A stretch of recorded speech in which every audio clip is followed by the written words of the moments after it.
The sky over Aetherys IX was a deep, endless violet, scattered with twin suns that bathed the land in golden light. It was a world of wonders, a place where humans vacationed among floating isles and crystal forests. It was also a world of dragons. Not the monstrous kind from Earth's myths, but an ancient, noble race, scales shimmering like gemstones, wings that caught the light like woven silk. Among them was Princess Sylvaria, daughter of the High Flight throne. And she was very, very stuck. Her royal adventure had gone terribly wrong. One moment she had been exploring the cliffs, the next she had tumbled into a ravine.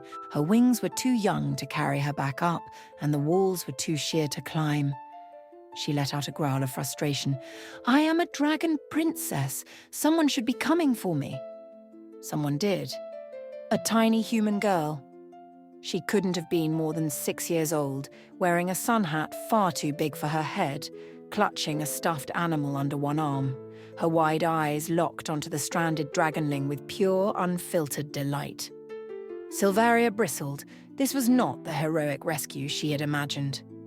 The human gasped. "A puppy!" Sylvaria's tail lashed. "I am not a puppy." The girl tilted her head. "Then what are you?" The young dragon lifted her chin. "I am Princess Sylvaria of the Draken Imperium." The girl giggled. "Silly puppy." Sylvaria considered breathing fire. But before she could, the girl had already climbed halfway down the ravine. She moved with the reckless determination of a child who had not yet learned what fear was.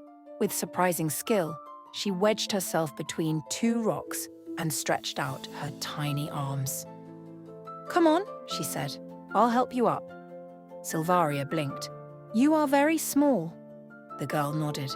"You are very small too." Sylvaria huffed but allowed herself to be scooped up. With great effort and much grunting, the girl climbed back up the ravine, depositing the dragon princess onto solid ground. Sylvaria sat there, wings folded, stunned. The girl dusted herself off. "Mum says if someone needs help, you should always help." Sylvaria blinked. "Even if they are a dragon." The girl grinned.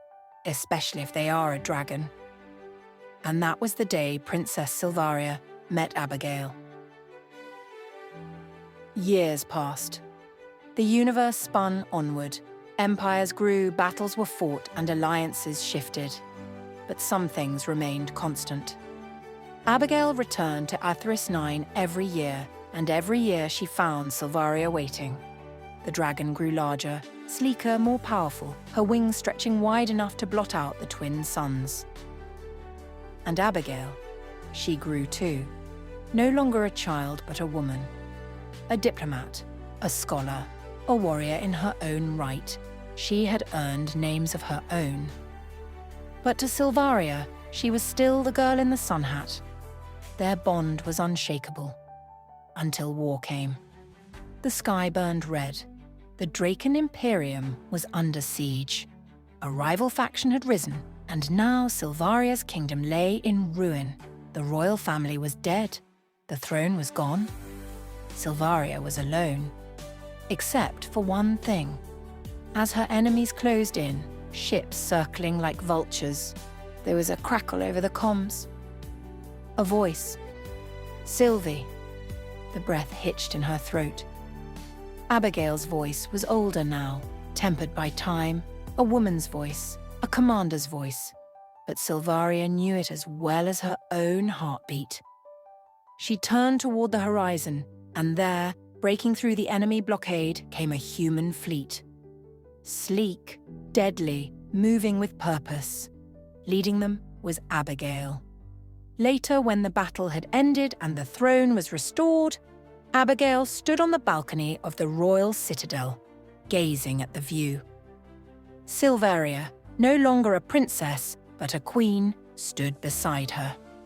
"You came for me," Sylvaria murmured.